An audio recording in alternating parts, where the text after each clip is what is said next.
Oh no, I think my hand too big, cannot fit in your glove.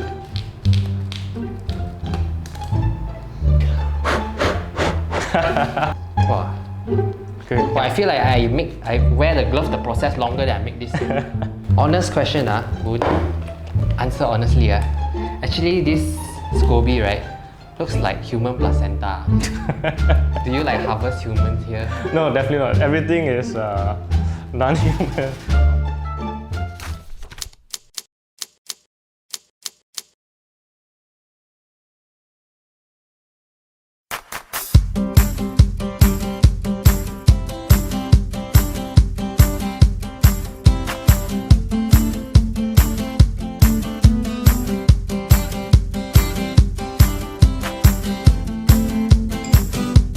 Hey y'all, welcome to another episode of How To. Today we're here at WonderBrew. Why? Because we're gonna learn how to make kombucha. Now, kombucha has been quite a popular thing right now in Malaysia. So we wanna find out what is the science or art into making kombucha, a bacteria where you can actually consume. Right? So who better to do this episode with other than Boon, who is the co-founder of WonderBrew, and he is also a trainer to so many on how to make kombucha. Let's welcome the master here. Okay, thank you, Howard. So I'll take it away. So when it comes to making kombucha, it's something that's actually quite straightforward. The most important thing, of course, is you need to have the key ingredients. Okay, one of the key ingredients, of course, is the bacteria. But more important than bacteria is the tea itself. Okay. So I have two samples of tea here. You can see. Can I guess what is the tea? Yeah, you can take a guess. This is confirmed green tea. Yeah, green tea. And another one here, which is black in color, I think. Yeah. Black tea. Black tea lah. Very smart, right? So it's very straightforward. But it's very important for you to get the correct tea because having the correct tea will build a foundation for a good kombucha at the end. Okay, so any tea is possible, even your Chinese tea that is served in the restaurants. Yes. Any those that are served in restaurant is fine. But you have to make sure that those are tea from the tea plant and not tea stains. Because sometimes some people think that if I use things like lavender or chamomile or even chrysanthemum to make kombucha, it doesn't work. You need the tea leaves. Yeah? Alright, okay, got it. Okay. Having said that, the right tea will give you the different end product towards the end. Like for example, if I use this black tea to make kombucha, the end product is very malty, very strong and very bold. This is where most of the brewers use black tea to make original based flavor. And for something light and refreshing and even floral, you go with green tea. Ingredient 2 is sugar. So let's take a look at it. So this is a sugar, and here at WonderBrew we use organic sugar to make a kombucha. Okay, and if you want to use the white sugar, it's fine as well. The bacteria is not too picky. But then again, if you use white sugar, the taste-wise maybe it's not as nice compared to the one that's used with that's made with organic sugar. Wow, very premium, man. Okay, you just want to make the best tea for everyone. Best tea for you. Yeah, best tea. Okay, so a lot of people ask, okay, kombucha is made with sugar, so isn't sugar something that's very bad for you? Right. Yeah. Have to keep the weight, you know. Have to keep the weight. So the thing is, you don't have to worry because during the fermentation process, what happens is the bacteria and yeast will consume the sugar and you reduce it to a very minimal level. So the amount of sugar at the end, there's still a bit, but it's very low sugar. Interesting. Yeah. So Okay. So key ingredient 2, sugar. And last but not least, you'll need this thing. Okay, so this is a SCOBY. So SCOBY is not any other SCOBY, it's a kombucha SCOBY. So the SCOBY is actually the acronym for symbiosis of bacteria and yeast. And inside this little pancake-like thing is actually a lot of bacteria and yeast. And this is the one that will actually ferment the sugar and tea to produce the end product called kombucha. Ooh. Yeah. And it's alive. Yeah. You can't see it moving here, but actually inside, if you use a giant microscope and you check, it is steaming with life.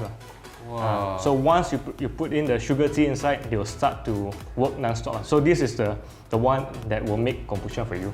This is the key ingredient number 4. Key ingredient number 4. So what is the first step to making kombucha? Okay, so the first step, of course, is to prepare a tea. So in this case, I need you to measure the amount of tea to add into your first batch. Okay. So for every 1 liter of kombucha, you need around 4 grams of tea. So in this case, we are doing it with black tea, so you can... Okay, so I need to put this here, right? Yep.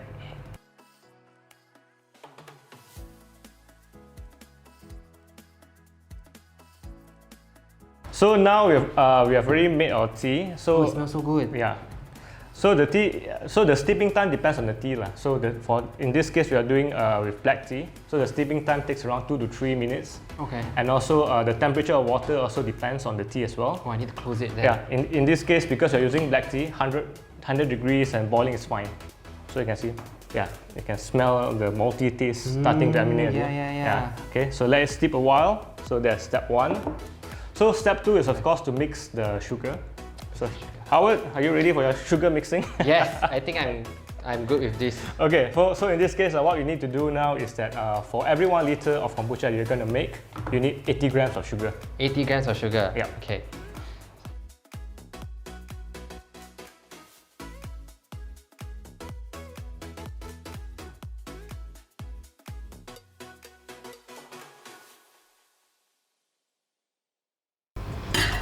It smells very good.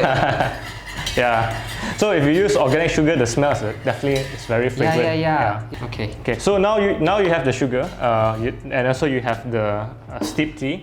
So you can mix two together. Oh. And then you have a sugar tea. Do I need to like take tarik like that? Let's try not to. You can try. I think better not. Okay, so I just mix both together. Just mix. Let me mix the water into the tea. Yeah, getting hang of it. Great. Alright. Okay. Okay. There you go. So now we have around 300 to 400, 500 ml of sugar tea. So now the next step is to top it up to 1 liter with cold water.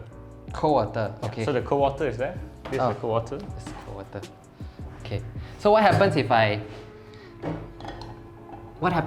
add too much water or it's not enough of the concoction? If you add too much of water, what happens is that it will be too diluted, so the bacteria and yeast will not have enough nutrient to start making kombucha. So it has to be quite precise in this. Like raising a kid like that. In a way, we call a SCOBY a baby SCOBY. Oh. Okay, so add until 1 liter. Yeah. 1 liter. Okay. 9 hours. Okay. Okay. Can. Because I'm doing the overflow. Okay, grow, baby, grow. Okay, so now we have already made the first mixture of sugar tea, top up to 1 liter. So the next key ingredient, of course, is to add in the SCOBY. So to add in the SCOBY, you need to find a fermentation vessel. For home brewers out there, I will definitely recommend you all to use glass. Because some people, they want shortcut, they use plastic, which is very dangerous because during the fermentation process, there will be organic acid and there might be leaching. So if it's starting to leach, the end product that you have, the kombucha, has additional taste. We call it the plastic flavor. Okay, unless you want to make a plastic flavored kombucha. Yeah. So then you use plastic. But then you're on the right track. So in this case, it's very important to use a glass jar. Okay. You can find it anywhere. So you have a glass jar. So this is a glass jar. So you need to add in the tea first. Add in the tea first. Yeah. Okay. Alright. Whoa. I do a little bit action for you. Oh, can I put the tea leaves in? Okay, so the thing about tea leaf is you can sieve it now or you can sieve it later. So in this case, Howard is very enthusiastic. He already put the tea leaves inside. It's fine. You gotta screw up. So there'll be additional steps to the end. When you want to harvest kombucha, then you do the sieving. It's fine. So that the SCOBY is happy to have additional tea leaves inside. Oh, really? Okay. Yeah, So I'm quite happy now. So you have your sugar tea. So next part is to add in the SCOBY. Okay. So so this is the SCOBY, and actually, if you notice it, there's additional liquids. These are actually what we call starter, or AKA fermented kombucha as well. Because having a starter inside the brew will boost the fermentation process. Oh, okay. So there's a formula to it. For every 1 liter, you need to have at least 10% of starter. In this case, we have around 100 ml for the 1 liter, which is fine. And then you add in the SCOBY inside.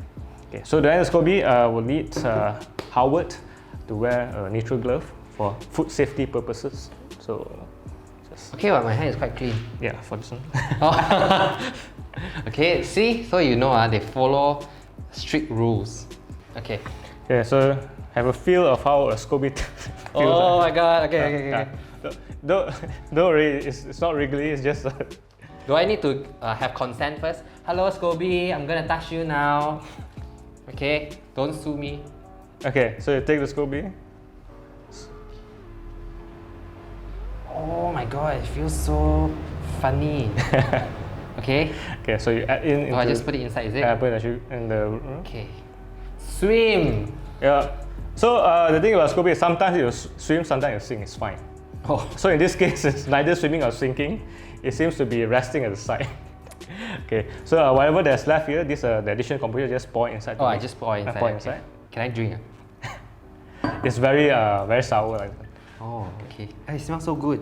It actually smells so good. Yeah.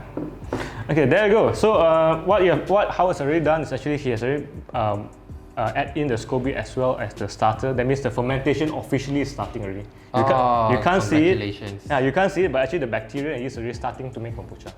Oh, okay. Okay. So now what you all need to do next is just to actually you can cover it with a cloth. Why? So that to allow it for breathing. Okay. Because this ferment needs to have air. So you need to have oxygen so that it can ferment. What if I just leave it open like that? Okay, so when you leave it open like that, two things might happen. Number one is there will be other bacteria from the air that might go inside and contaminate the brew. And number two, another thing that will happen is because this is a fermented drink, okay. There's this thing called the fruit flies. Yeah, the small little thing that you can see during with those rotting banana. Okay. They'll be highly attracted to it and they'll go inside. And next thing you know, they'll have a very nice family inside. And you can see a lot of larvae and all this growing, so you don't want that to happen. Yeah. Actually, another thing you need to take account, itchy hands. Those who want to just go in and play and eat. Yeah, the third type of contaminant. Yeah. Okay, so I just need any cloth. I'll put a cloth here. Okay. Okay, then actually you can just this cloth a bit. So what you can do actually for this container, you can actually clip it already. Okay. And also we need to have a rubber band to just tie it to secure it. Okay. Okay. Then after this brew, you just put it in somewhere that is dark and away from direct sunlight, and leave it for 7 to 10 days. Okay. Then after 7 to 10 days, you have your first home brew. Wow, so easy. Yes, it's very straightforward. So this is how we make WonderBrew kombucha. This is the homemade version. So if you want to do a bigger scale, it's slightly different. But still the core concept is still the same. I see. So this is the original flavor. How do I make all your special flavors? Okay, so for the special flavor, what will happen is that after you have the first ferment, after 7 or 10 days, you harvest the first kombucha, then you can start go crazy with it. You can start mixing with fruit juices, you can start mixing with herbs, up to you, up to your creativity actually. So is there anything else or we're done for today? So far we are done today, but today we have a special surprise for you. So we have a special, this is our experimental taste flavor kombucha. Wow, you take me as white mice, seriously? So yeah, Howard is here today, yeah. You can ask him we want him to test out to see whether he can guess what flavor is this and whether this taste is good to go or not. So if Howard says it's good to go, you'll see this in the market very soon. Okay, good. Eh? Oh, I think I know already. I got keen sense of smell also.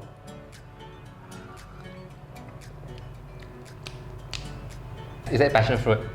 No, it's not passion fruit. It's not passion fruit. Really? I was so sure, you know. It's mango.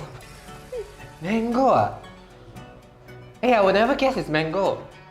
But there's an additional thing that I add inside to enhance the taste just so that it's not just mango. We put in some flower in the back. There's a flower hint at the back, and it's actually jasmine at the back. Oh, I thought you were going to tell me it's secret ingredient, I can't tell you. You're very generous. Hey, come, cheers. Take one for yourself also. We cheers. Okay, coming to you very soon. When? How soon? How soon? You'll see.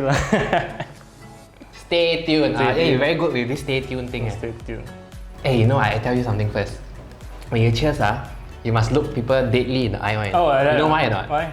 Because right, if you don't, right, it's 7 years of bad sex. Serious. Oh no. Oh, no. Okay, we have to try again. Okay. Cheers. Okay. 7 years. We hope you enjoyed this episode of How To on how to make kombucha. Okay, with that, feel free to try out your own on making kombucha. If not, just buy a WonderBrew. Yeah, you can buy. You can find us as the closest. Easiest. You can buy it directly from us online, which is www.wonderbrew.co. Yeah. Yes, correct. Okay, so just buy. I think it's the easiest way. Okay. So with that, thank you so much. Thank you so much, Boon, for having us today. Thank you very much. Okay. Howard. So with that, please follow all our social media, guys, and we'll hope to see you in the next episode. Bye bye.